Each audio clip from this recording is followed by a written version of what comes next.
Before we begin, don't forget to like the video and subscribe for more bedtime stories.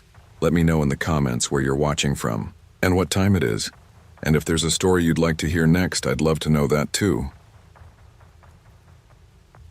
I always figured working nights at a fast food joint wasn't supposed to be complicated, especially not in a tiny nowhere town like Ridgeford, Ohio, where everybody knows everybody, and Route 16 feels less like a highway and more like a long, straight rumor that runs past soybean fields and a busted-up Walmart.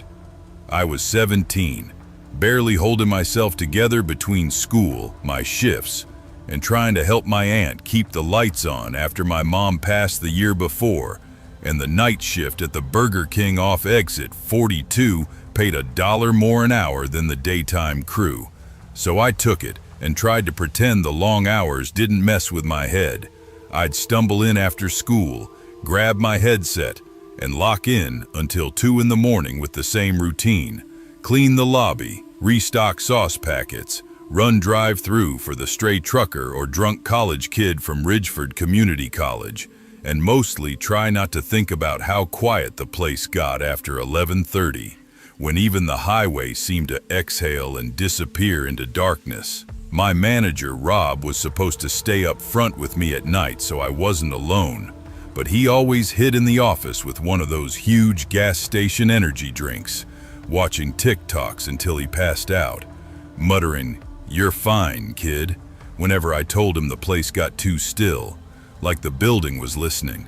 I wasn't scared, not really, but October made everything feel colder, heavier, like the wind outside was carrying something it shouldn't.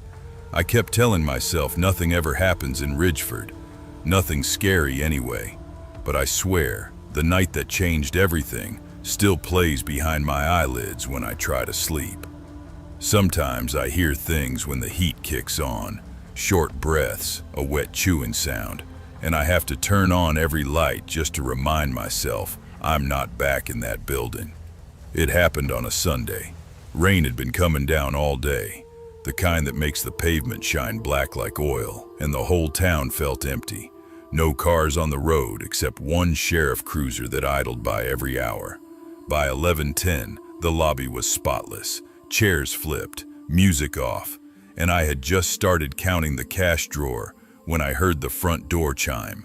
I jumped. It was rare to get anyone inside that late, and I turned, wiping my hands on my apron, ready to use my customer voice. A guy stepped in, soaked, his jacket plastered to him like he'd climbed out of a lake, water dripping onto the floor in steady taps. He didn't shake off the rain or wipe his face.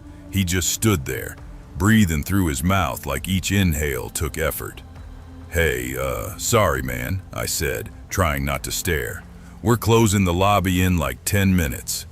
He looked up slowly, and the first thing I noticed was his eyes. Too wide, too bright under the dim lights, like he was forcing himself to stay awake. "Just want a Whopper," he said, except the words came out wrong, rough, like he had gravel stuck in his throat or he hadn't spoken in a while. I nodded quickly, avoiding eye contact, and turned to make it. Something about his presence made the kitchen feel smaller, the air tighter. When I handed him the bag, he brushed my fingers by accident, and his skin was ice cold, like he'd been standing outside in the rain for hours. "You working alone?" he asked, craning his head to look past me into the dark corner booths. "Nope," I lied fast. "Manager's in back. He's mopping." The guy smiled, but it wasn't right. His teeth, too small, too many, like a bunch of baby teeth packed together. I froze for a second, heart punching my ribs, and he turned without another word, walked out into the rain, didn't even pull his hood up. I locked the doors behind him even though I wasn't supposed to until midnight. Everything in me said don't let him walk back in. The building felt colder after he left, and I kept glancing at the lobby windows, expecting him to still be standing there. I tried to shake it off, told myself I was overreacting, tired, grieving my mom harder this month because it was close to the anniversary. But then little things started feeling wrong. The men's restroom door was cracked open, even though I'd checked it earlier and shut it. When I pushed it open, the mirror was fogged over. like someone had just taken a steaming shower. But our water doesn't get hot enough for that, and no one else had come in. Then I noticed camera 4, the one above counter 2, was static. Every other feed was clear. Only the one pointed at where the man had stood was flickering gray. My throat tightened.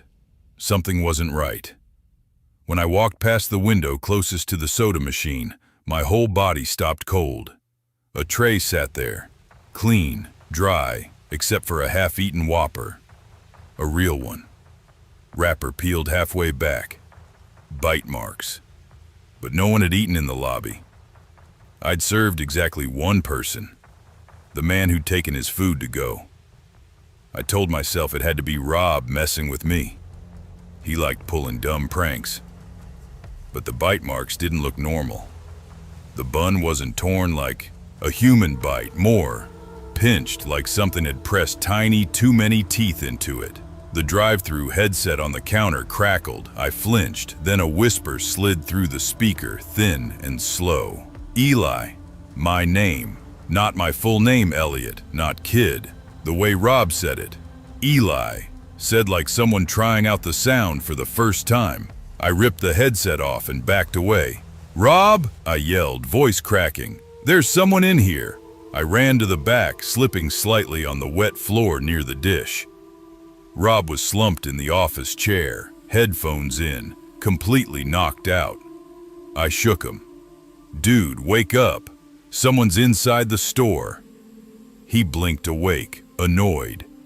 Jesus, kid, it's just wind. Rain messes with the cameras sometimes. Chill. Before I could snap back, a loud thump echoed from the kitchen. Not a normal noise, not metal shifting or a fry basket dropping. This was wet, heavy, like something hitting tile that shouldn't hit tile. Rob straightened quickly, face draining. What was that? You tell me, I hissed. We crept toward the sound. I grabbed a mop handle like a bat. Rob grabbed nothing because he never thought ahead. When we turned the corner toward the grill, we both froze. The grill was on, fully on, hissing hot. Patties sizzled even though I'd shut it down 20 minutes earlier. Rob cursed under his breath, stepping toward the dial. Kid, did you leave this? The soda machine exploded behind us. Coke geysered out like someone punched through the internal lines. It soaked both of us from head to toe. Rob spun, cussing. What the? This is some bull. He stopped mid-sentence. The emergency exit sign on the back door was blinking red. Slow at first, then rapidly. Then I heard it. The freezer doors swinging open. All of them in a row, slamming against their stops. Bang, bang, bang. Rob finally looked terrified. Out, he barked. Out now.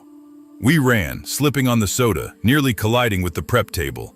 I heard the grill still sizzling behind us like someone invisible was cooking at it. We shoved through the emergency exit into the rain. Cold slapped my face, grounding me for a second. Rob locked his car and called the cops. I sat shaking in the passenger seat, staring at the building, convinced I'd see a face appear in the window. Cops arrived fast. 2 cruisers.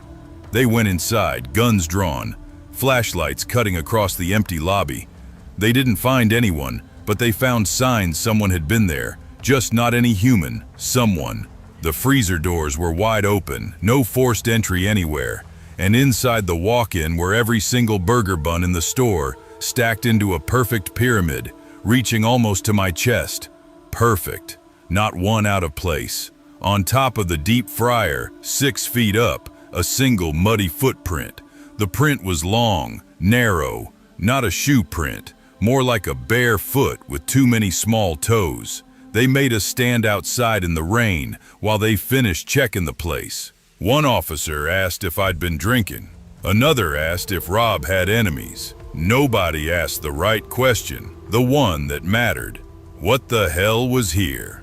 The corporate sent a regional rep the next morning. A woman in a blazer too clean for a place that smelled like grease no matter how much bleach you used. She smiled like she already decided we were lying. Probably a prank, she said. Kids these days break in, rearrange things for TikTok. I wanted to scream.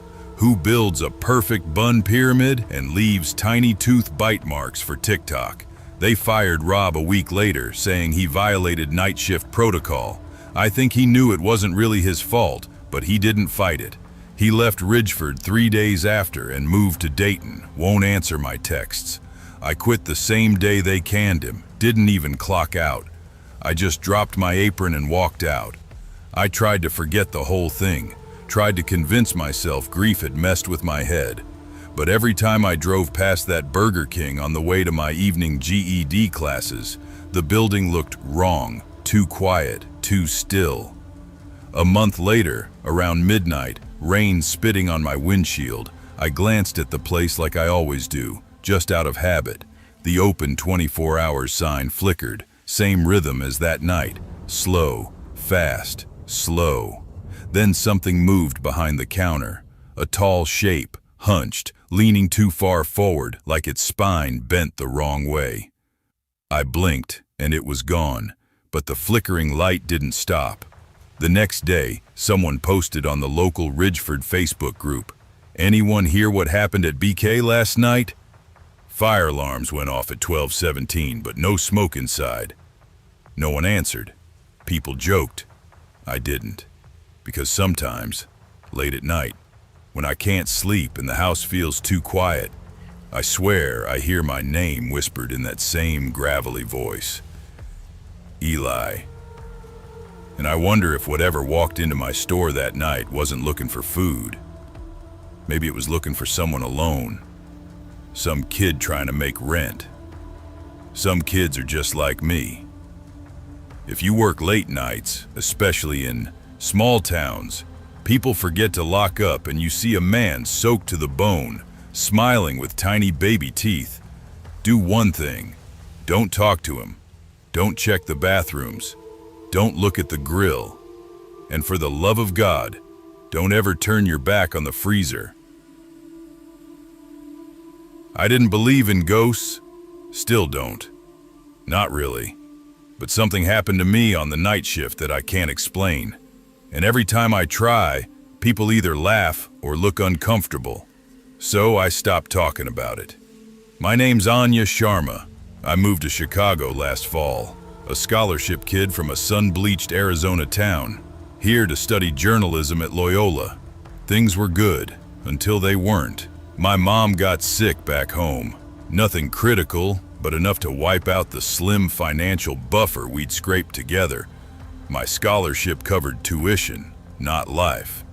When the hospital bills started piling up, I knew I had to find more work.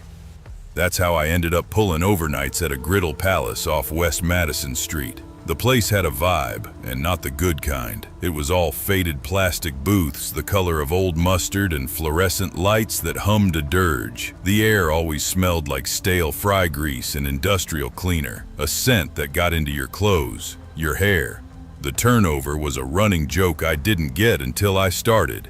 I was the fourth night shifter that November. My manager, a guy named Darren, who had the perpetual sagging look of a man who'd lost an argument with life years ago, handed me the keys on my first solo night.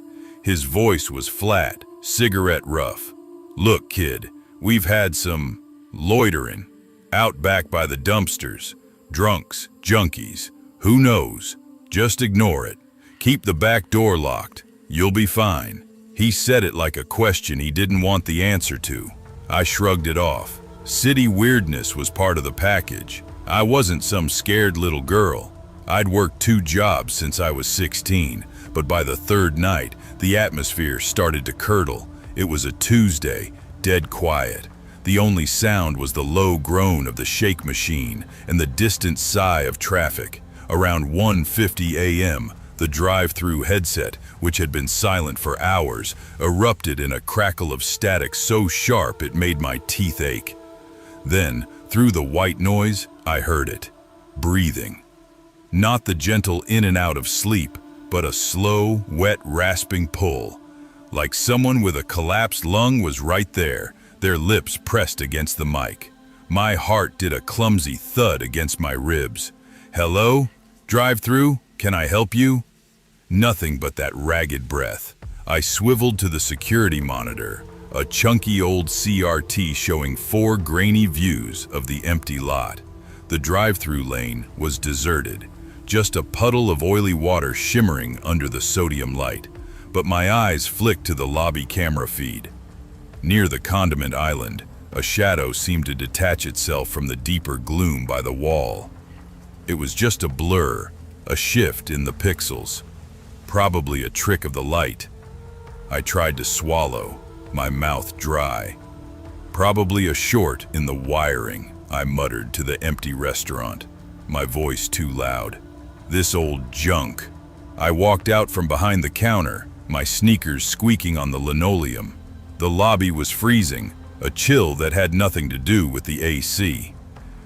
As I approached the condiment stand, a single packet of ketchup, sitting perfectly centered on the counter, simply dropped. It didn't slide, it didn't teeter. 1 second it was there, the next it was on the floor, with a soft palp. No draft, no vibration from a passing truck, just silence, and then that small, definitive sound. A cold knot tightened in my stomach. The feeling of being watched wasn't a metaphor anymore. It was a physical pressure between my shoulder blades. I hurried back to the register island, turning on every under-counter light, bathing my little fortress in a harsh white glow. "Get a grip, Anya," I whispered. "It's a ketchup packet. You're tired, you're stressed about Mom, that's all." But the next night, Wednesday, I made a lie of all my rationalizing. I was in the middle of dropping a basket of frozen fries into the hot oil, the furious sizzle drowning out everything, when I heard it. 3 knocks. Not from the front glass doors, not from the back. These came from inside the building. They were sharp, deliberate, and they echoed from the direction of the old kitty corner, a relic from the 90s that had been boarded up years before I started. It was just a dark, sad alcove now, sealed behind splintered plywood with a faded, peeling mural of a grinning cartoon pancake. The fry basket froze in my hand, hovering over the oil. The sizzle faded to a hiss. My ears strained in the sudden quiet. No follow-up, no sound at all. Slowly, I set the basket down, wiped my hands on my apron. "Hello?" I called out, trying to sound annoyed, not terrified. "Manager's in the back. Do you need something?" Silence. I walked toward the dining area, my steps slow, each one loud in the hush. I checked the monitor, the camera cover in the hallway to the bathrooms, and the kitty corner showed nothing but empty, dim space. Then, from behind me, a violent, hissing spurt.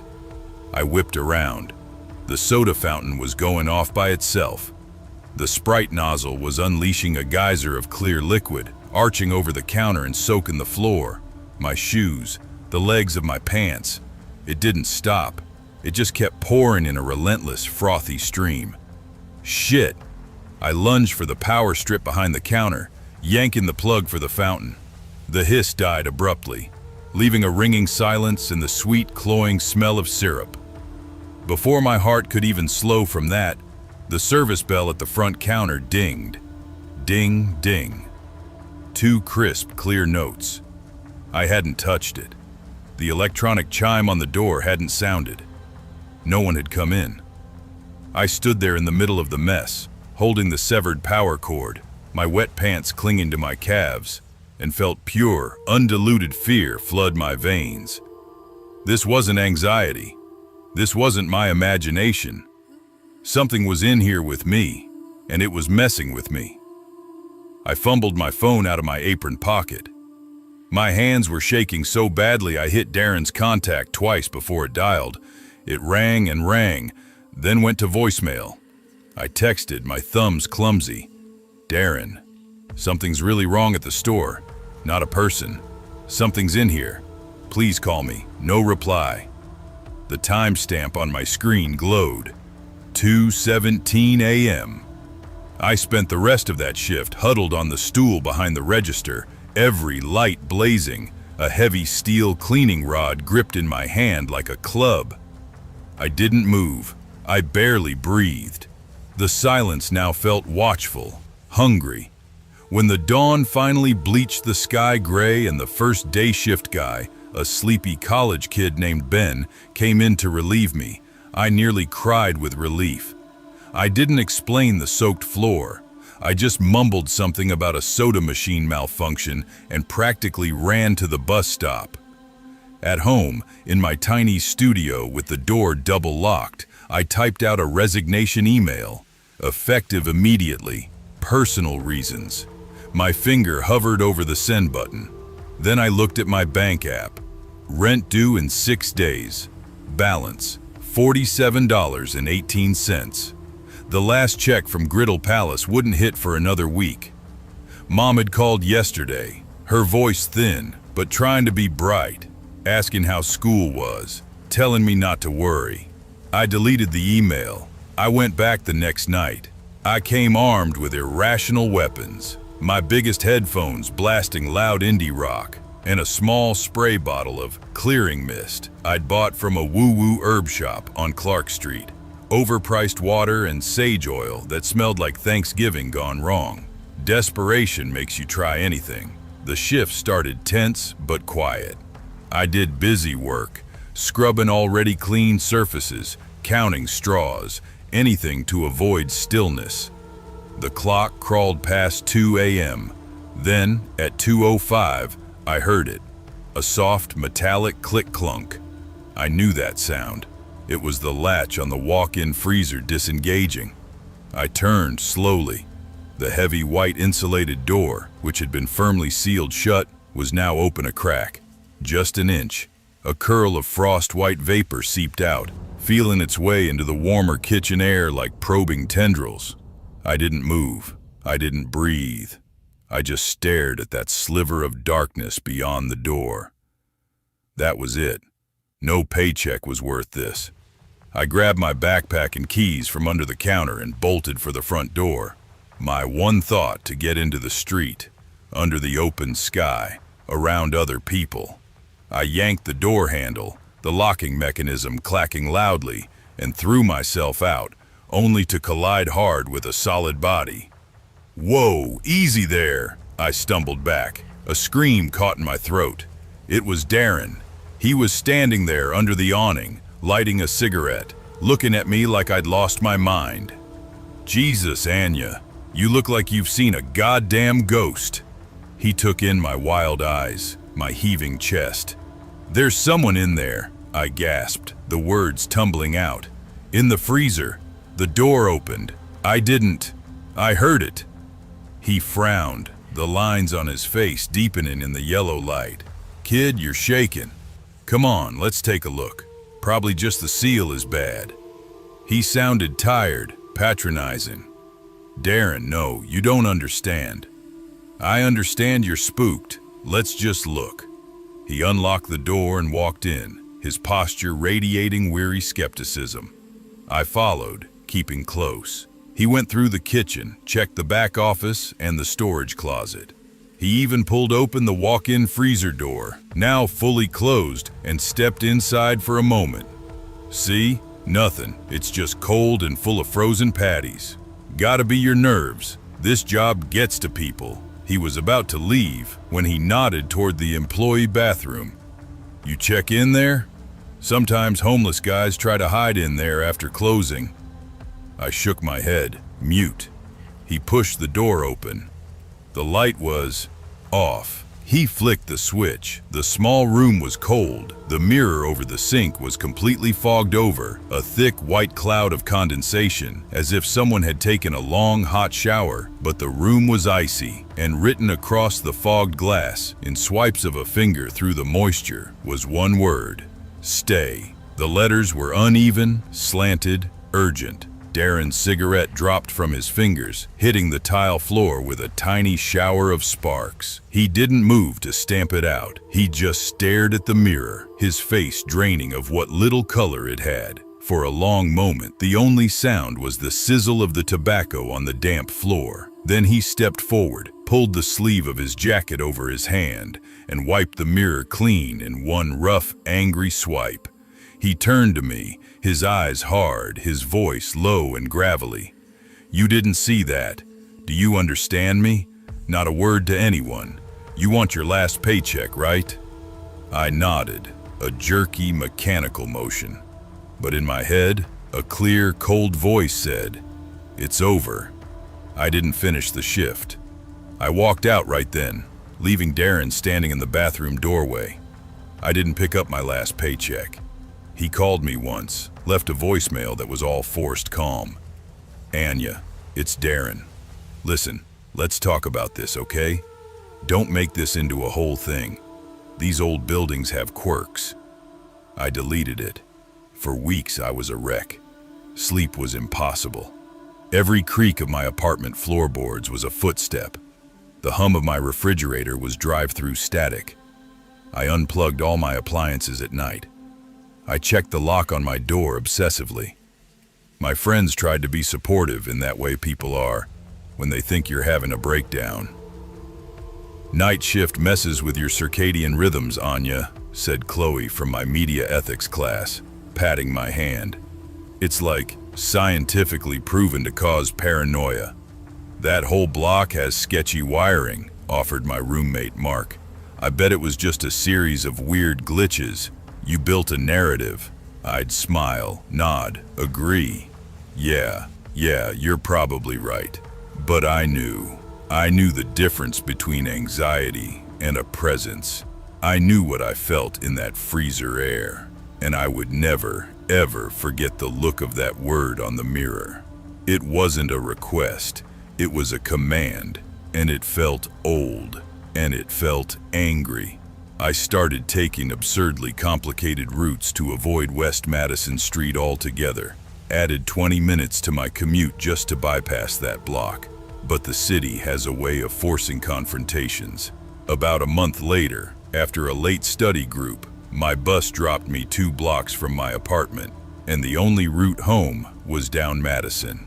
My stomach clenched into a cold ball as I approached the Griddle Palace.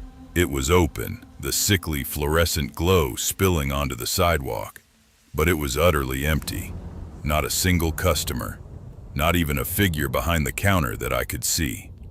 As I hurried past on the opposite side of the street, my head down, the drive-through menu board, a digital screen usually flashing deals on pancakes, flickered. Not the whole thing, just the bottom third. It buzzed on and off, a stuttering, fragmented light in the darkness. Then it pulsed once, a slow, deliberate bloom of light that grew and then faded, like a single massive heartbeat. Then it went completely dark. No one else on the street reacted. A couple walked past, laughing. A car honked. The city pulsed on, oblivious. It's been months now. I got a new job, day shift stocking shelves at a used bookstore in Andersonville. It's quiet. It smells like paper and dust, not grease. It's peaceful, normal, but I'm not. I can't walk past any 24-hour fast food joint after dark. Doesn't matter if it's a shiny McDonald's or a tired-looking taco stand. That specific quality of late-night silence behind glass, the buzz of those particular lights, the smell of fryers cooling down, it sends a jolt of pure animal fear right through me. I cross the street. I look away. I still think about it. Not every day, but most nights.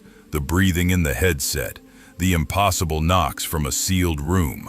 The Sprite fountain erupts like a geyser, the freezer door swinging open on its own. And the mirror. I never saw a figure, not a clear one, just suggestions on the grainy monitor, a shadow in the wrong place, a blur of movement at the very edge of a frame, a sense of something standing just outside the field of view, a presence always one step behind, one glance away. Sometimes, in my darker moments, I wonder, what would have happened if I'd listened, if I'd stayed, if I'd walked toward that open freezer door instead of away? What was waiting? I tell myself I was smart, I got out, I was lucky. But some nights, when the Chicago wind dies down and the city is unnaturally quiet, and I'm lying awake in the dark, I hear them. 3 soft, distinct knocks, spaced apart. They don't come from my door. They sound like they're right in the room with me. And sometimes, without meaning to, I'll glance toward the bathroom. The mirror is always just a mirror, until the night I'm afraid it won't be. The heat in Reading in July isn't just weather, it's a presence. It sits on your chest when you try to sleep. It makes the asphalt outside your front door look like a wavy mirage, and it turns your car into a rolling oven. I'd lived in it my whole life, thought I was used to it, but that summer it felt different. Heavier, like it was pressing down on me specifically. My name's Leo Vance. I was 22, married to my high school sweetheart Maya, and we were 7 months into waiting on our first kid. The plans were big, the bank account wasn't. I'd been assistant manager at the Burger Baron off the I-5 for about 8 months. It wasn't the dream, but it was a step up from pumping gas, and it came with health insurance. With Maya's doctor visits, I was pulling doubles. The AC had been busted for a week. 2 giant industrial fans just pushed the hot fryer-scented air around. My uniform was always plastered to my back. The night it really started, the digital readout on the fryer said it was 91 degrees in the kitchen at midnight. I was alone. Maya had texted, "Can't sleep. Feed her balloons. Might bring you a limeade." She was a champ, never complaining. 2:15 a.m. on the nose. The front door chimed. He walked in. Same guy as the 3 nights before. He wore an orange hoodie, too heavy for the heat, pulled tight around his face. His jeans were stained, and his hands, they were rough, cracked and dry, dirt deep under the nails. He went to the counter but didn't look up.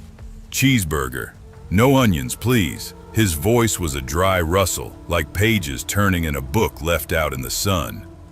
"Just the one?" I asked, keying it in. A slight nod. I rang him up. As I turned, I felt his gaze past me, on the weekly employee schedule pinned to the wall. His head was tilted, eyes tracking across it, memorizing it. A cold trickle went down my spine. This ain't right. The door chimed again. Maya walked in, holding 2 limeades. "Delivery for the hardest working man in Reading," she said, smiling tired. The man at the counter turned, a slow, deliberate swivel. "Pretty wife?" he said. It wasn't a compliment. It was an observation, flat and factual. Maya's smile faltered. "Hi," she murmured, and quickly walked toward the break room. The man watched her go, then turned back, took his bag, his cold fingers brushing mine. He left without another word. I locked the door, watched him disappear into the scrubland next door. My gut was a solid lump of unease. "He gave me the creeps," Maya said from the break room, her hand on her belly. "Let me just do a walkthrough, take out the trash." I needed to move. I grabbed the bin bag and headed for the back door. The alley was pitch black. I tossed the bag into the dumpster, the crash echoing. As I turned to go back in, I stopped. The door was unlocked. I always locked it. I remembered the distinct click before midnight. But now, the latch was popped. The door was cracked open half an inch. My blood went cold. I pushed inside. Everything looked normal. Then I saw the prep counter. All the kitchen knives were laid out, in a perfect straight line. The big chef's knife, the serrated one, the paring knives, even the little utility knife. Handles aligned, blades pointing toward the dining room. Gleaming. I hadn't heard a thing. My eyes darted, landing on the walk-in freezer door. Taped at eye level was a piece of paper, a crayon drawing. I walked over, legs like wood. It was a house. A simple, boxy house with brown vertical siding. A mailbox with a red flag. A squiggly porch swing. Our house. In front were 3 stick figures. One tall, one round-bellied, a tiny one between them. A rushing sound filled my ears. I tore the paper down, crumpling it, and ran for the break room. "Maya, we need to leave, right now." She looked up, face paling. "What?" "Leo, you're white as a sheet." The drive-through monitor flickered. Motion detection triggered. A figure was in the parking lot, walking toward Maya's Toyota. I dropped the drawing. "Stay here." The figure crouched by her driver's door, not trying the handle, just crouching. I yanked the fire extinguisher from its bracket. "Call 911, I barked and slammed through the doors. "Hey," I roared across the lot. "Get away from that car. Police are on the way." The figure slowly straightened and turned. The hood fell back. The security light from the motel hit his face. His skin was a sickly, pale gray, stretched taut. His eyes were a flat, solid, smoky gray. No pupil, no iris, just static. He looked right at me. "I like your uniform, Danny," he said. My name tag said Leo. Only my high school buddies ever called me Danny. Terror flooded me. I backpedaled, crashing back inside as Maya came out, phone to her ear. "Yes, the Burger Baron, please hurry." "My car, go!" I grabbed her, pulling her toward my truck. I shoved her in, peeled out, tires screeching. We didn't stop until a Denny's 15 miles away. We sat shaken. A deputy, Higgins, came later. He took our statements, his face neutral. "You're sure you locked the back door?" "Positive." He called an hour later. "No one here, no knives on the counter, no drawing. But all the booth tables are wiped clean. The office safe is open, but nothing's missing." He paused. "On the desk, there's a Burger Baron bag, a single cheeseburger bag, folded shut. No onions," I whispered. "What was that?" "Nothing." We never went back. I quit over the phone. The regional manager called it a minor break-in. "Heat gets to people, Leo. You were tired, seeing things." The fear moved in with us. Maya locked every window. We bought a baseball bat. Sleep became fractured. I'd wake at 3 a.m. Sure, I heard the soda machine fizzing. Our daughter, Lila, was born in September. A perfect, healthy girl. Her joy was a bright light. For a while, the fear receded. Then when Lila was 4 months old, driving home, a detour took us past the Burger Baron. The building looked dead, windows grimy. As we passed, Lila let out a sudden panicked scream, a sound we'd never heard. We pulled over next door. The second we stopped, her cries subsided into hiccups. "What was that?" Maya asked, eyes wide. It happened twice more.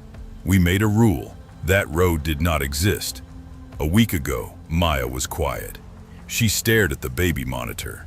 "I saw him today," she whispered, "from the intersection at Lowell. He was sitting in the booth, the second one by the window, just sitting there, not moving." We don't talk about it, but I see her, frozen, watching the monitors static. I still dream about the manager's office, the cheap desk. On it, centered perfectly, is a single Burger Baron bag, grease-stained, folded neat. In the dream, I pick it up. It's heavy. I never open it. I wake up in a cold sweat, my heart hammering. I don't need to open it. The part of me that still lives in that hot, sticky kitchen already knows. It's not a cheeseburger. It's a thank you note. I was 17 when everything went sideways. Old enough to close the Burger King off Lincoln Highway by myself, but young enough to still think fear was something that happened to other people. Not to kids like me, just trying to help keep the lights on at home after my mom got laid off from the factory in Joliet, and my stepdad bailed 2 months later with the rent money, leaving us scrambling and pissed and way too used to stretching ramen into 3 meals. And sometimes I'd catch Mom staring at the sink, like she was trying not to cry, like she was trying to swallow the whole damn world at once. So when my friend Melvin told me BK was hiring overnight crew, I didn't even think twice. I filled out the app in my school hoodie, smelling like bus exhaust and cafeteria fries, and the manager, this guy named Travis, hired me in 5 minutes flat because, as he put it, ain't nobody else stupid enough to want to work past 2 a.m. in this neighborhood, except he said it with this half laugh that didn't feel like a joke, more like a warning I didn't catch at the time. And anyway, Mom needed the help, so I said yes, learned the grill, Learned the drive-thru, learned how to mop up ketchup like it was blood, learned how to ignore the weird scratchy sound the freezer door made even when it wasn't moving, learned how to pretend the flickering dining room lights were just old wiring and not something staring back from the dark. And every night I worked the late shift. My little cousin Trey would come sit in the corner booth with his cracked iPad because my aunt worked nights at the hospital, and he hated being home alone. After he swore he heard someone talking through the vents one night, whispering his name, and even though he tried to play it cool, I knew he got scared easy, but he felt safer sitting in the restaurant with me, hoodie up, headphones on, feet curled under him like he was trying to make himself smaller, and I told him it was fine, that BK was boring as hell, that nothing ever happened except drunks wanting Whoppers at 2 a.m. But the truth was the building always felt wrong. Like it used to be something else before they slapped the King logo on it. Like the walls remembered something I didn't know, especially the back hallway near the freezer where the tiles were always damp, no matter how often we mopped. And Travis would joke, "Yeah, this place got a personality, but long as it don't ask for a raise, I'm cool with it." And I'd laugh because it sounded like a joke. But sometimes at night, I'd catch him staring down that hallway with this tight look on his face, like he was listening for something, like he knew more than he let on. It was a Tuesday in early winter when the real shit happened, the kind of cold that gets into your clothes and stays, the kind of night where even the drunk stayed home. And by 2:45 a.m., the only sound was the hum of the fryers and Trey tapping his screen, whispering, "Bro, come on," under his breath at whatever game he was playing. And I was wiping down the soda counter when the headset crackled, this old broken static like someone dragging their breath across the mic. And then a voice I'd never heard asked, real slow, "Y'all still open back there?" But the order screen didn't light up, and usually you at least hear a car pull up or see headlights. But when I looked at the drive-thru camera feed, it was just darkness, like the camera was swallowed by it. And I said, yeah, what can I get you?" Trying to sound normal, but something in the voice felt off. Not threatening exactly, more like it wasn't shaped right. Like it was someone listening to humans talk and trying to copy it. And the voice said, "Something warm," dragging the words out like it was chewing them. And I told myself it was someone messing around, maybe some trucker bored on the CB radio. But then the mic popped like someone blew directly into it, and the voice said, "I see you," almost gentle. And my stomach twisted because I hadn't said a damn word into the mic for 10 seconds. So I took the headset off fast and tossed it onto the counter, telling myself it was glitching. But the fryer suddenly kicked on even though I hadn't touched it. And I heard the basket drop, like invisible hands were lowering it. And the smell hit me a second later. Burning meat, old and sour. The kind of smell you get when the freezer breaks. And I backed up, heart going crazy, calling out, "Yo, Trav, is that you?" But Travis didn't answer, and his truck was still parked behind the building. But I hadn't seen him in like an hour. Not since he went to check inventory in the back, which he always said but never actually did. And I stepped toward the hallway, telling Trey, "Stay right there, man, don't move." And he nodded without looking up, headphones half off his ear. The hallway was darker than usual, like the light was dying, and the freezer door was cracked open an inch, just enough to leak that cold chemical smell. But what froze me wasn't the door. It was the cardboard Burger King crown, lying on the floor in front of it, half folded like someone had tried to break it, and a greasy fingerprint on the front, long and smudged like whoever touched it didn't have normal fingers. And I started backing away because something told me the freezer wasn't empty. Something told me someone or something was waiting behind it. And right as I turned, I heard Trey shout from the dining room, "Yo, who the hell is that?" And I ran, heart punching my ribs. And when I reached him, he was standing on the bench seat, pointing toward the kids' play area. The big plastic tubes and slides that had been closed since before I started, taped off, half dismantled, but something was inside it, shifting slow, like a body dragging itself forward, and I whispered, "No way, no way, man, no one should be in there." And Trey whispered, I told you something was moving." And then we both froze because the soda machine behind us hissed, then blasted every nozzle at once like a damn sprinkler, spraying Sprite and Coke across the counter, and Trey yelled, "What the fu—" But I grabbed his arm and yelled, "Let's go!" And we bolted toward the back exit by the mop sink. But the moment I hit the push bar, something on the other side shoved back, hard, like a shoulder slamming the door from outside, even though I hadn't heard anyone come in, and Trey started crying. Not loud, just these frantic breaths saying, "Please open it, please open it." And I used my whole body weight to hit the bar again, and the door finally gave way, throwing us into the freezing night. And I didn't look back, just grabbed Trey and sprinted across the lot toward the gas station where an older guy named Ray worked nights. And he saw us through the glass and immediately buzzed us in because we must have looked insane. Both of us panting, Trey shaking, me smelling like fryer grease and fear. And he asked, "What the hell happened?" But I just grabbed the phone and dialed 911 with hands that wouldn't stay still. The cops showed 20 minutes later, slow like they didn't believe it was serious, and they searched the restaurant with flashlights, came out shrugging like we were dumb kids, saying, "Nothing back there but a busted freezer and a lot of grease." And when I asked, "Did you see Travis?"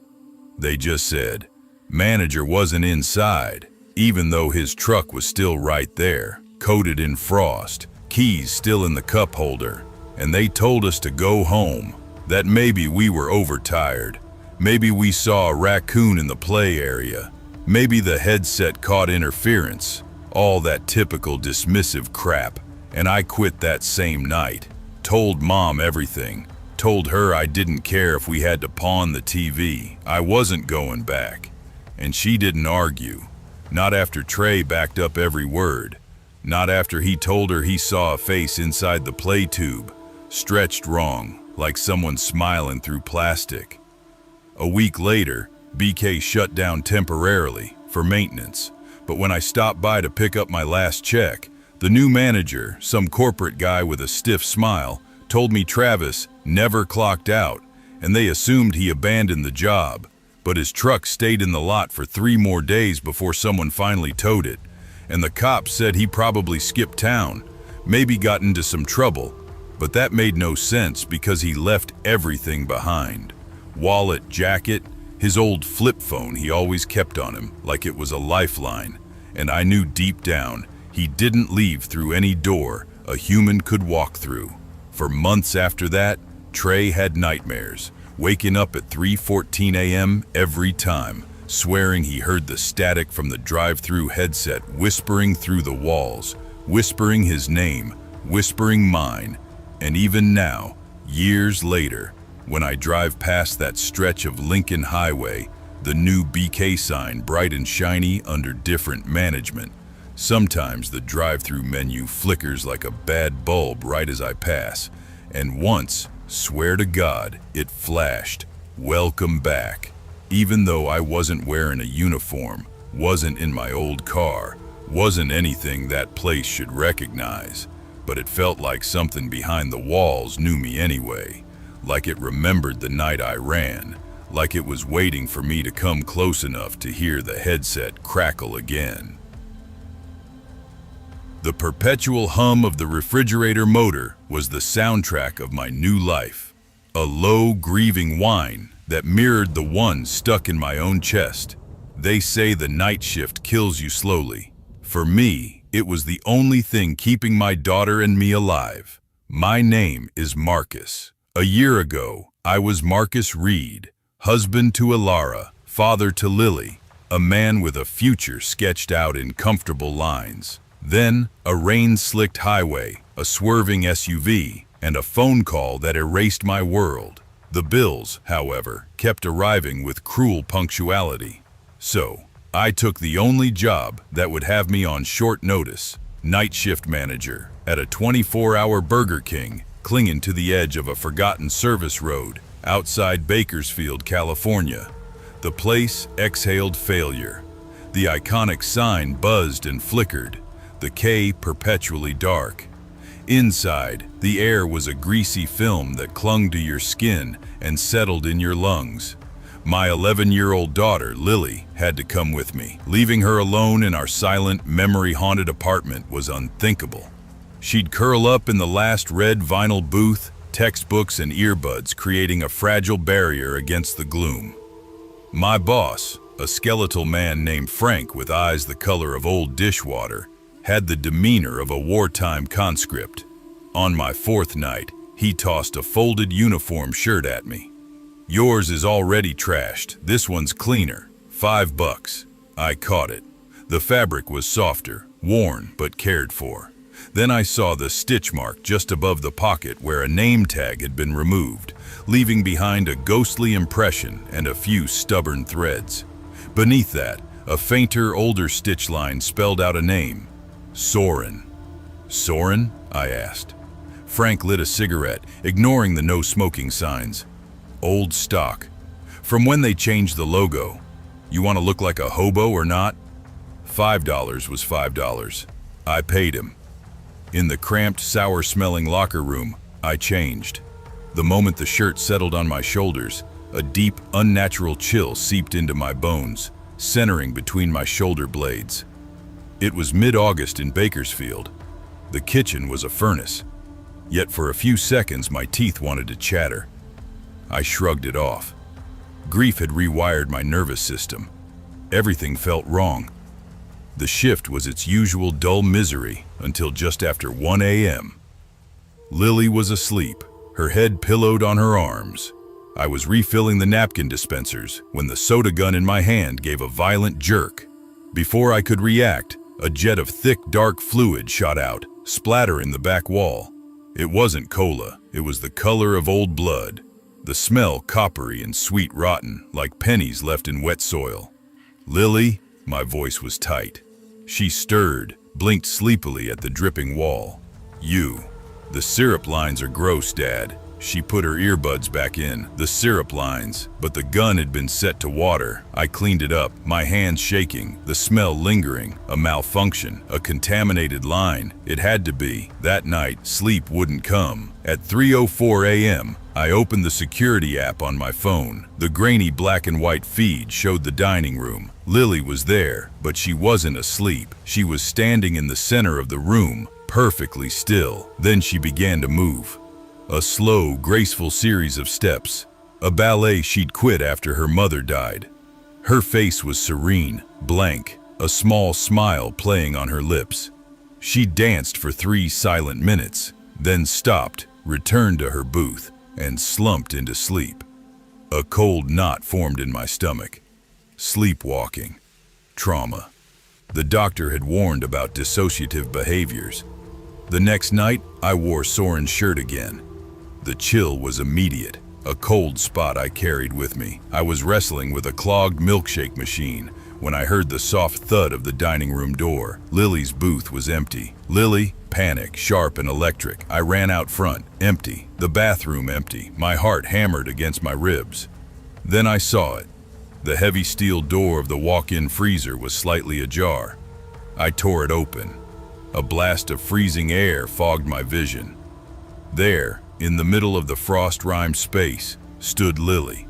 She was in her thin summer pajamas, barefoot on the icy floor. She wasn't shivering. Her head was tilted back, staring at the ceiling. With one finger, she was drawing in the thick frost coating a metal shelf. "Lily, honey," I rushed to her, grabbing her. Her skin was like marble. She didn't react. Her eyes were open, glazed, pupils wide and dark. "He says it's quiet here," she whispered, her voice a monotone. "He says the cold helps you remember." I carried her out, wrapping her in my jacket, rubbing life back into her limbs. When her eyes finally focused, She was just confused and cold. Frank was conspicuously absent. After settling Lily with hot chocolate, I went back to the locker room, a furious dread driving me. I went to the rusted locker in the corner, the one that always stuck. I yanked it open. Inside was a neat sad collection. A pair of men's black work pants, neatly folded. Under them, scuffed steel-toed boots. A paperback copy of The Old Man and the Sea, its spine cracked. And a small, dog-eared notebook. I opened it. The first page read, Soren Voss. If found, please call Anya. A phone number was scribbled underneath. The area code local. Tucked in the pages was a pay stub. Burger King, June 18th, 2021. My breath hitched. Elara died on June 18th. A coincidence so vast and terrible, it felt like a deliberate punch from the universe. I shoved everything back, my hands trembling. Later, as I was locking up, I found a single order slip on the counter by Register 2. I hadn't rung up anything for over an hour. Whopper Jr., no onion, extra pickles, vanilla shake. Ilara's order, every single time. The next day, I confronted Frank in the grimy office. Soren Voss, who was he? Frank didn't look up from his paperwork. Guy who worked here, before your time. He died, didn't he? Frank's pen stilled. He leaned back, the chair groaning. What's it to you, Reed? We all got dead people. His stuff is still here. His shirt is on my back, and weird shit is happening. To my daughter. Frank met my eyes for the first time. His were tired, hollow. Soren was a quiet guy. Kept to himself, worked the grill. Good at it. He had a bad heart. Doctor said he shouldn't be working in this heat. Frank gestured vaguely at the hot kitchen. One night, just after close, he didn't clock out. We found him by the fryers. Massive coronary. He lit a cigarette. Manager at the time cleared out his locker. Must have missed that one. The shirt, it was in the back. Clean. Seemed a waste. You gave me a dead man's shirt, I said, the horror washing over me cold and clean. I gave you a shirt, Frank corrected, his voice flat. You're the one making it a story. I quit that night. I stuffed Soren's shirt into a plastic bag and threw it in the dumpster out back. I took Lily home, feeling a grim sense of closure. For 2 days, things were calm. Then, on the third night, Lily sat up in her bed and said, clearly, he's lonely in the dark, Daddy. He wants his book back. I felt the world tilt. The book. The Old Man and the Sea, still in that locker. I couldn't leave it, this unfinished thing. I went back, just before dawn, telling Lily I was getting my final check. The restaurant was locked, dark. Frank had given me a key for my shifts. I still had it. The silence inside was absolute, thicker than before. I went straight to the locker room. The book was there. I took it. As I turned to leave, the lights in the kitchen blazed on. The grills hissed to life, glowing orange. The fryer bubbled, empty. And on the order screen, text began to scroll, line by line, in the simple green font. Order up. Whooper jar, no onion. Vanilla shake. For here. The milkshake machine churned to life, filling a cup no one had placed. The soda gun spurted once, then dripped that same dark, coppery fluid onto the floor. A shape, a distortion in the air like heat haze, coalesced near the grill.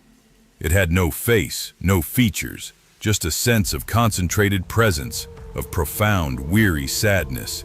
The cold was intense, radiating from it. I didn't run. I held up the book. Soren, this yours? The shape seemed to solidify slightly. The sadness deepened, tinged with something like gratitude. I'm sorry, I heard myself say, the words falling into the silent, frigid air. I'm sorry you were alone.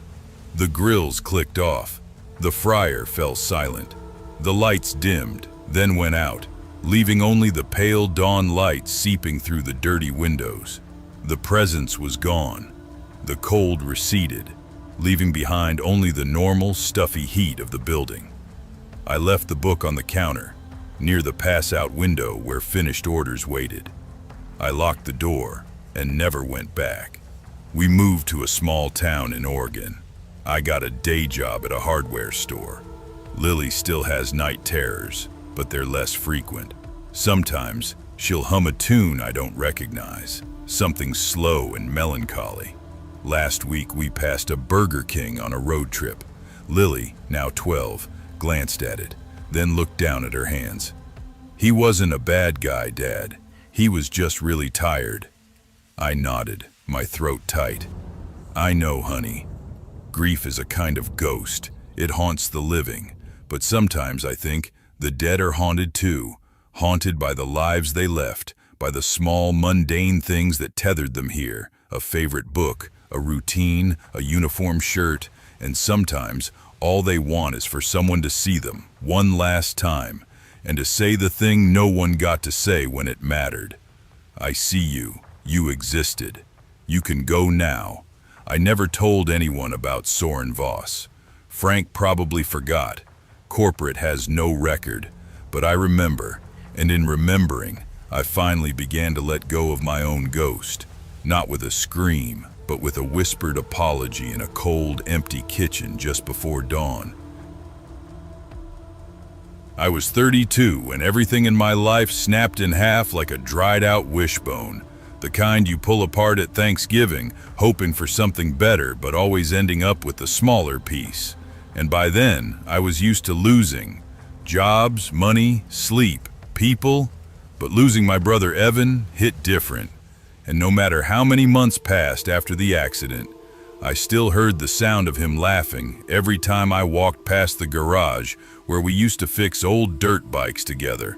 And I'd catch myself turning like I expected him to be there, wiping grease off his jeans with that stupid grin he always had, saying, "Bro, hand me the socket, not the damn flashlight." And I'd laugh and throw whatever tool was closest, because that's the kind of siblings we were, close in that messy, chaotic way only brothers get to be. When he died, it wasn't sudden, but it wasn't peaceful either. He spent 2 weeks in the hospital after the highway collision, 2 weeks of machines breathing for him, 2 weeks of my mom praying, 2 weeks of me pretending I was stronger than I really was. And when they unplugged him, I swear the whole hallway went silent, like even the air didn't want to move. After the funeral, after everyone left, after the casseroles stopped coming, after Mom moved in with my aunt in Kansas City, I ended up alone in a 2-bedroom apartment in Maple Ridge, Missouri, staring at the empty room that used to be Evan's when he stayed over on weekends. And it felt like standing on the edge of a cliff, waiting for something to pull me down. Money dried up fast. Grief does that. Makes you forget to work, forget to care, forget to pay bills. So when I saw a now hiring sign flapping against the broken window of the Burger King on Elmwood Road, I walked inside and said, "Yeah, man, I'll take nights, whatever you got." And the manager, this lanky dude named Ronald, everyone called him Ronnie, looked me over and said, "You sure you want nights? Folks don't stick around too long on graveyard." And I shrugged because nothing scared me anymore. Not after watching my brother fade away under fluorescent hospital lights. And I said, "I just need the hours." And he nodded slow, like he'd heard that before, and said, "Clock in tomorrow at 11. That first night felt normal, quiet even. Empty parking lot, AC rattling like it was dying, fryers hissing, dining room dark except for the buzz from the neon open sign reflecting off the soda machine, and the shift crew consisted of only me and Raina, a girl younger than me, by at least a decade but sharp as hell, sarcastic, always chewing gum like it owed her money, and she handed me an apron and said, "If something leaks, ignore it. If something growls, ignore it. If someone knocks at the back door after 2 a.m., ignore it extra hard." And I laughed because I thought she was joking, but she didn't smile, just flipped a basket of fries and said, "I'm serious, dude. We close the lobby at midnight for a reason." That first week was just work. Tired customers, teenagers messing with the drive-thru speaker, drunk folks ordering 10 Whoppers and only paying for 2, and me trying to forget how empty my apartment felt every morning when I got home. And I'd crash on the couch listening to the old voicemails Evan left me. The ones where he'd say, "Pick up the phone, man. I know you're home." And I'd replay them until I fell asleep, because hearing his voice hurt less than the silence. But the second week things shifted, slowly at first. Drawers opening in the prep area, AC shutting off for no reason, the speaker in the drive-thru picking up static like someone was breathing into it. And one night Raina said, "You heard the stories, right?" And I said, "No, but I'm guessing you're about to tell me." And she leaned on the counter like she was trying to stay awake and whispered, "A guy disappeared here last year. Cashier named Devin. Good dude, funny, always brought us donuts from Quick Trip. One night he went to take out the trash and didn't come back. They found the dumpster open, but no Devin, no nothing. Just a pair of black work shoes sitting right in the middle of the parking lot like someone placed them there. And I told her she was messing with me, but she just shook her head and said, 'Ask Ronnie if you don't believe me.' And that night as we closed, the fryer made this horrible choke grind sound, loud enough that I stepped back and said, 'Yo, that thing good?' And Raina muttered, 'It does it when it wants to,' which made 0 sense. But before I could argue, the drive-thru headset, lying on the counter, not even on my ear, crackled with static. Then a voice whispered, 'Where's my order?' Soft, slow, not angry, not human either. And Raina froze with the fry basket half lifted, whispering, 'Don't answer it.' But I grabbed the headset and snapped, 'Listen, man, kitchen's closed, pull up tomorrow.' And the voice whispered again, 'I see you,' dragging each word like it was tasting it. And the camera feed suddenly flickered on, the screen showing the drive-thru lane, but instead of the usual grainy footage, it showed darkness, like the camera lens was covered with something thick, and then a shape moved closer, too tall, too thin, head bent, like it was trying to fit into the frame, and Raina ripped the headset off my head so hard my ear stung, and she hissed, "Don't engage with it," and she shut the whole system down. I tried to laugh it off, but later that night, as she counted the till, she said quietly, "Devin heard that voice the night he disappeared." And for the first time since Evan died, fear crawled into my chest like ice. 2 nights later, I saw something of my own. I was restocking the napkin dispenser near the lobby door when the reflection on the glass shifted. Not from headlights, not from movement inside. Something moved behind me, even though the entire restaurant was empty, except for me and Raina in the back.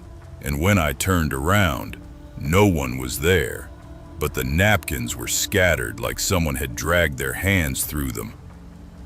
That same week, I had to start bringing Evan's old hoodie to work because the back hallway by the walk-in freezer was freezing, colder than it made sense for a hallway to be. Like walking into a meat locker even with the freezer door closed. And once, when I passed it, I heard humming. Not loud, not a song I recognized, but a low hum with a shaky rhythm like a person swaying back and forth. I told myself it was a pipe vibrating, but deep down, I knew better. The next real incident hit on a stormy Thursday. Heavy Missouri rain slamming the windows. The parking lot turned into a shallow lake, and around 2:37 a.m., the power flickered just once, long enough for every light to go black and for the fryer to silence. And in the darkness, through the rain, someone knocked, 3 slow knocks, on the locked lobby doors. Raina whispered, "Don't move." But I stepped forward anyway, because something in me expected to see Evan standing out there. Maybe because my grief was pulling strings inside my brain I couldn't control. But when the lights buzzed back on, the doors were empty. No person, no footprints, just rain hitting the pavement. Later, as we were closing, I heard that voice again, coming from the walkie we used to communicate between front and back, even though Raina's walkie was off. "Shift's not over," the voice whispered, and when I looked at the camera feed pointing at the freezer hallway, there was a figure standing there, wearing a Burger King uniform soaked like they'd walked through a storm, head tilted, arms hanging wrong, like the bones weren't connected right, and the footage glitched every time it breathed. I ran to the hallway but found nothing except the freezer door cracked open and a pair of footprints, bare, wet, human-sized, leading inside. I didn't tell Raina what I saw until we clocked out, and she said quietly, "It only shows itself to people carrying something heavy." And I said, "You mean stress?" And she shook her head and said, "Grief." And that word hit me like a truck. The breaking point came 2 weeks later, when Ronnie asked me to clean out an old storage closet near the back exit, and while digging through a box of old uniforms and faded paper hats, I found a name tag covered in dust, Evan L. I froze, breath stuck in my throat, because my brother's name wasn't exactly common, and the L was his middle initial. And when I brought the tag to Ronnie, he frowned and said, "We ain't had an Evan here since maybe 2018, before my time." And I said, "What did he look like?" And Ronnie shrugged like he didn't want to think too hard and muttered, "Tall kid, dark hair, quiet but nice." "Why?" And I lied. I said, "Just curious." But inside my mind was a tornado. That night I fell asleep at home wearing my brother's hoodie, and around 4 a.m., I woke up to my phone buzzing, no caller ID, so I answered, half asleep, and a voice whispered, "Clock in." Soft, slow, familiar, and when I checked the call log, it said Burger King, front register line, even though the store doesn't have a number like that. The next shift was the worst of my life. Rain again, storm heavy enough to shake the windows. Raina out sick, Ronnie stuck at home, leaving me with a new hire named Lucas, a kid barely 19, too excited for his first paycheck. And I kept warning him, "Stay away from the freezer hallway for real, dude." And he laughed like I was hazing him. Around 1:48 a.m., the drive-thru headset, hanging on the hook, suddenly clicked on and a voice whispered, "I'm waiting." And Lucas said, "Who's messing with us?" and picked up the headset. But before he could say anything, the machine let out a screech so loud he dropped it, and the drive-thru camera showed someone at the window, someone wearing Evan's old hoodie. My blood froze. I whispered, "Evan?" without thinking, without breathing, and the figure turned its head toward the camera, but the face wasn't my brother's, just a stretched shape of shadows mimicking him wrong. I ran to the window before thinking, throwing it open, yelling, "Who are you?" But the lane was empty. No footprints, no signs of anything. That was when every light in the kitchen shut off at once. The fryer died. The drink machine hissed. The freezer door banged open hard enough to slam the wall. Lucas screamed my name, and when I ran to him, he was pointing at the hallway, shaking, saying, "Something's in there, man. Something's moving." And through the dim emergency lights, I saw it. A figure inside the freezer, swaying, humming that same off-key hum I heard weeks ago. I grabbed Lucas and yelled, "We're leaving now." But the back exit wouldn't open. The lock jammed like someone was holding it closed from outside, and the freezer light flickered like a heartbeat. Then the humming stopped. Slow footsteps began. Wet footsteps, coming toward the threshold. Lucas panicked, grabbed a bottle of degreaser and threw it, and the bottle vanished into the darkness like it was swallowed. I pulled him with me toward the front exit, both of us sliding on the wet tiles as water dripped down the walls even though nothing was leaking, and the dining room lights flickered to life one by one, revealing a shadow near the kids' play area, tall, thin, wearing the Burger King visor crooked, face blank except for a long, wrong smile like someone carved it in with broken glass. It whispered, "Shift's not over," and I yelled back, "I quit," and threw a metal tray at it, and the thing flickered like a bad TV signal, glitching out of sight long enough for us to push open the front doors and run into the storm, rain hitting my face like needles. Lucas tripped, but got back up, both of us slipping across the soaked pavement, and when we reached the edge of the lot, the lights inside the restaurant all shut off at once. Total darkness, silence. Then, one by one, the kitchen lights turned back on, then the freezer light, then the drive-thru, like someone was resetting the building, like starting a shift again. I quit the next morning, didn't even pick up my last check, didn't care. Lucas moved to another state. Raina texted me once saying, "Smart move getting out," and I never answered. Weeks passed, life settled. Grief didn't vanish, but it changed shape. Less sharp, more bearable. But sometimes, late at night, when I'm driving home past old strip malls and gas stations, my phone buzzes with a notification I can't block. Burger King, shift reminder, 11 p.m. And once, when I drove past the Elmwood location after they remodeled it, the new sign flickered just for a second, spelling out something the wind shouldn't be able to shape. Clock in. I kept driving, didn't look back. Some places don't forget you, some grief doesn't either. Some jobs, especially the ones soaked in old oil, old stories, old ghosts, don't ever let you clock out.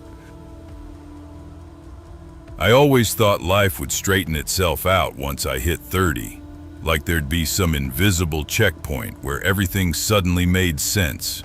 But instead, I found myself standing behind a greasy counter at a Burger King off Route 41 in a little Florida town called Pine Harbor, sweating in a polyester shirt that smelled like fryer oil, no matter how many times I washed it, wondering how the hell everything had fallen apart so fast. My name's Lewis Hart, born in Jersey, raised on loud Sunday dinners and bigger dreams. And if you'd told 20-year-old me that I'd end up flipping burgers 8 nights a week just to keep my head barely above water, I would have laughed until it hurt. But that was before the layoff at the auto plant, before my mom's stroke, before the bills started stacking like Jenga blocks ready to collapse, and before my brother, the only family I had left, disappeared without so much as a voicemail, leaving me alone in a house that creaked at night like it was grieving with me, and the only job I could get in this ghost town heat was night shift supervisor at the Burger King that locals called the King's Crypt, because half the building looked like it was built over a drainage ditch and the lights flickered like a dying heartbeat.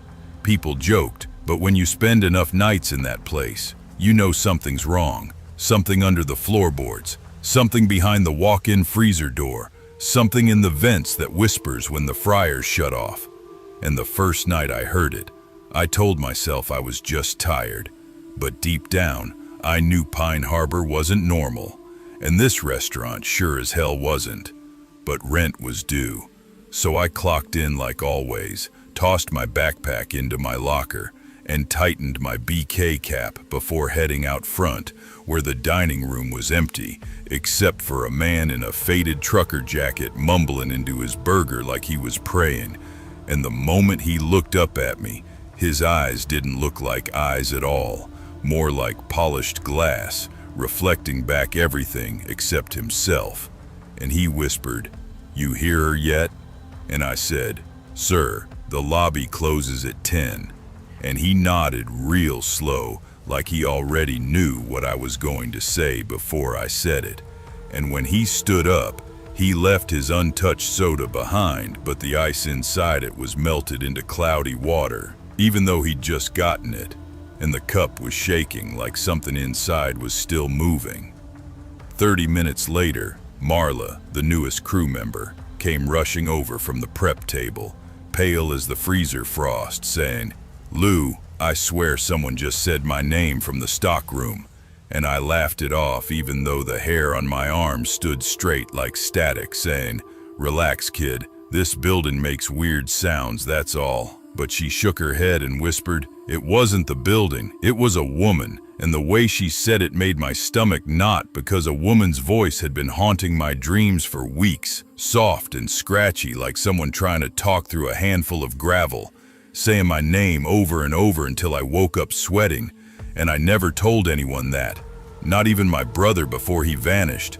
But the second she said it, it felt like something cold crawled up my spine, and I tried to brush it off, tried to be the calm shift lead, said, "Get back to slicing tomatoes, we're good."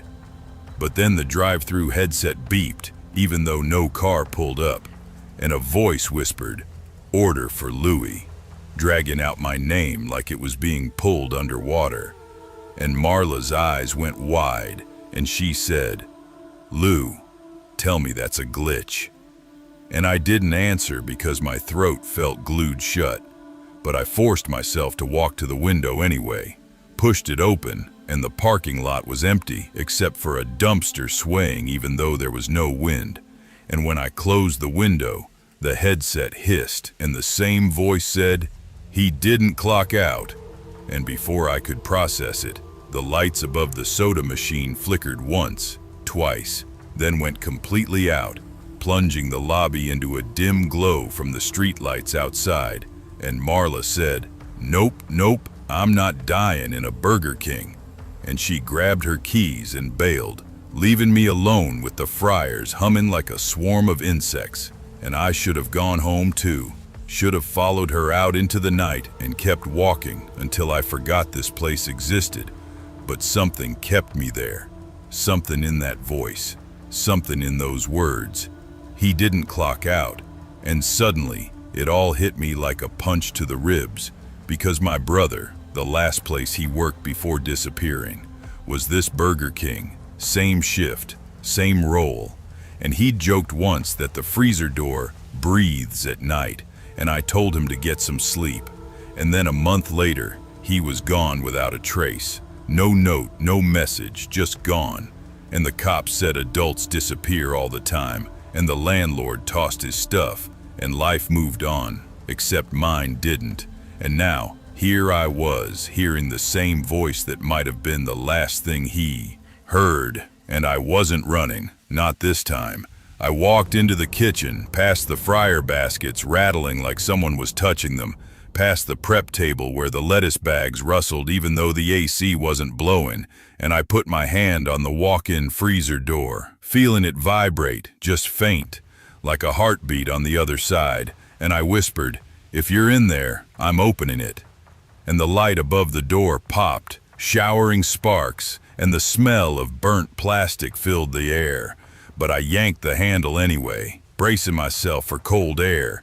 But the air that rushed out was warm, humid, and smelled like rain-soaked concrete. And the inside of the freezer wasn't a freezer anymore. It looked like a dark hallway stretching impossibly long, lined with old employee lockers that didn't belong to any BK I'd ever worked in. And at the far end, I saw someone standing, shoulders slumped, wearing a grease-stained Burger King uniform. And I said, voice shaken, "Tommy?" Because my brother had that same slouch, same build, same tired posture. And the figure lifted its head, slow like it weighed 100 pounds, and I saw his face, hollow-eyed, grayish, like someone had drained the life right out of him, except for the faintest flicker of recognition, and he whispered, "Lou, you came late." And I stepped forward, but the floor under my feet shifted like soft mud, and I stumbled, grabbing the wall which pulsed like skin. And Tommy lifted a trembling hand toward me and said, "Don't follow. Don't ever follow. She won't let you leave." And before I could react, a shape moved behind him, tall, thin, with limbs too long, and a BK visor perched on its head, like a mockery of a smile, and it wrapped one bony arm around his chest and pulled him backward into the dark, and he screamed, "Clock out, Lou, clock out now." And the door slammed behind me, plunging everything back into cold, real freezer air, and the shelves crashed to the floor as the vents roared like a tornado, and I ran out, slipped on spilled ketchup, grabbed the counter, and bolted for the exit, kicking it open and stumbling into the parking lot, where the sky split with lightning like the universe was warning me. And when I turned back, the restaurant's windows were completely dark, except for the soft glow of the drive-thru screen, where 3 words flickered in pale green text: "Did not clock out." And I backed away slowly, heart pounding like it was trying to escape my chest, and I didn't stop moving until I reached my truck. And even then, I sat there shaking, gripping the wheel until my knuckles went white. And when I looked down, my name tag, Lewis, shift lead, had been replaced with a different one lying in my lap. Old, scratched, covered in something dark and sticky. And it read, Tommy Hart, Night Crew. And on the back in my brother's handwriting were the words, "If you hear her, run." And I tried to start my engine, but the ignition wouldn't turn. And from inside the dark restaurant, the drive-thru speaker crackled to life and whispered, "Order for Louie, ready for pickup." And that's when I left everything. My truck, my uniform, my badge, my whole damn life, and ran down Route 41 until my lungs felt like they were bleeding. And I never went back, not even to grab my things, not even to ask questions, because Pine Harbor swallows people, and the Burger King swallows the rest. And to this day, every time I hear a drive-thru speaker crackle on TV or pass a fast food place at night, I swear I hear the same voice whispering my name through static, slow, patient, hungry, reminding me that some jobs don't let you quit. They keep you on the schedule forever, waiting for you to clock back in.